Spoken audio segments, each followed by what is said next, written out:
Welcome to the deep dive. Today, we're looking at a product that, on the surface, looks like an incredible deal.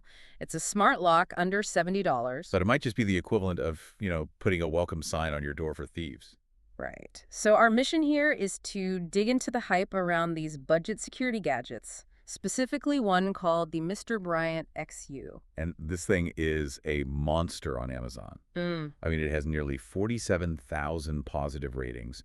It promises everything: fingerprint access, app control, auto-locking. So the central question for you, the listener, is pretty immediate. Exactly. Is this a legitimate, affordable way to secure your home, or are you basically just installing a major vulnerability on your own front door? Okay, so let's talk about the appeal, because it's huge. The pictures look great. It's got this premium zinc alloy design. Oh yeah, list apart. And it has a feature set that rivals locks that are, what, 3 times the price? And those 47,000 ratings, I mean, that much user validation makes it feel safe, right? Yeah, it does.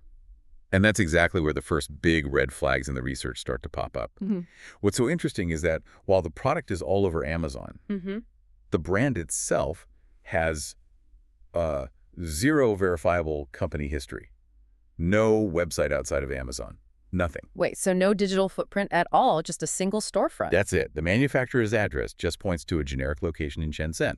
But get this. This is where it gets really interesting. Okay. The lock is a classic white label product, Meaning? meaning one factory makes a generic item and then they just stamp different brand names on it. The investigation found this exact same lock, identical design, being sold under at least 6 other brand names on Amazon. 6 different names for the same unverified product. Wow. Okay, so if its reputation is shaky, what about the hardware itself? What does security testing tell us about these kinds of generic devices? Well, the data there is pretty concerning. If you look back at testing from China's Consumer Association in 2019, they found major issues. They found that 85% of card-activated locks and 50%, half of fingerprint locks, had security vulnerabilities. And some of these locks could be opened in just 73 seconds with basic tools. 73 seconds. Yeah. I mean, that's less time than it takes me to find my keys some mornings. Right. So if it fails that quickly on a physical level, what about the digital side? The convenience. Let's talk about the Bluetooth. Okay, so now you have to layer on the Bluetooth vulnerabilities. The Mr. Bryant XU uses it for its app, but the product listing gives you zero information about encryption. No mention of things like AES or anything. Nothing. A 2016 study looked at similar locks and found that 12 out of 16 of them used no encryption at all. They just transmitted passwords in plain text. For plain text. So anyone with a Bluetooth sniffer could just... Could just grab your access code right out of the air. It's like sending your house key on a postcard for everyone to read. That is the big aha moment, isn't it? The convenience of that $70 price tag is basically you broadcasting your security code. And I'm guessing the app itself is another red flag. A massive one. The app has a dismal 2.8-star rating. And worse, it asks for all these excessive permissions. Like what? It wants your location data, access to your contacts, even your camera. For a door lock, it makes you wonder if the point is security or just, data harvesting. Okay, so let's focus on the ultimate risk here. The lock claims it can store up to 100 fingerprints. Given everything else, should we just assume that biometric data is being stored unencrypted?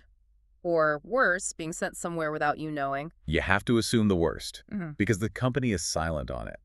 We found reports of similar generic locks with hard-coded credentials that put something like 50,000 homes at risk from a single manufacturer. And that's the difference, right? That's a whole difference.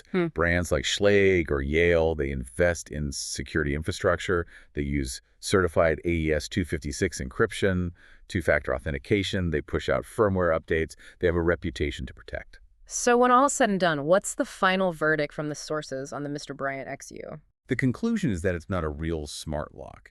It's a Bluetooth-enabled mechanical vulnerability. You get the features, sure, but with absolutely no security infrastructure behind them. So those 47,000 5-star reviews are likely from people who love the convenience, but they just haven't realized that their access codes might be, flying through the air for anyone to grab. Exactly, which leaves you with a final thought to chew on. When you're buying any connected device, especially for your home, what's more important? The long feature list and thousands of positive ratings, or the stated security certifications and published encryption standards? Keep questioning everything.